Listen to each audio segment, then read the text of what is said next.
I think the whole point about a trip that we were lucky enough to embark on was that it was designed to show us how different life can be, and therefore that there is no one way of doing things. Hi, I'm James Chow, and this is the China Current, where each week I bring you up close with fascinating people and stories shaping China and the world. I love music, especially Yehudi Menuhin, the violinist and conductor, and one of his students was Tasmin Little, the British concert violinist who's known and loved all around the world. What many people don't know is that Tasmin and Menuhin, student and teacher, went on a very special journey together in the early 1980s. I went to London, where Tasmin told me all about that.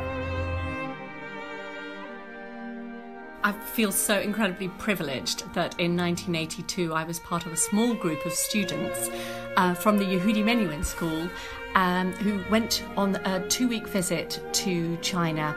Yehudi Menuhin had already been several times and had fallen in love with China, fallen in love with the young music students that he'd heard there, and wanted very much for us at the school to have an opportunity to experience something of the magic of China. It was something that I think really one of the most unique experiences of my life, simply from the timing point of view, because this was before many people were able to even enter that country.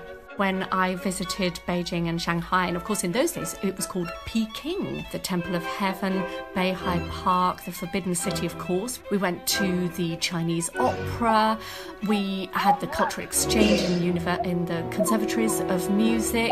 To a 17-year-old, what did it do to you? It just fired up my imagination. It inspired me, I think is a simple answer. I was inspired. Idea behind the trip was not for us as Westerners to go and show everybody else how it's done. Far from it. It was to let us know that we might have been learning music in a certain way, but there are so many different ways of playing music. And I think that that was another important message that I received from this trip, that actually the Chinese musicians that we heard were amazing.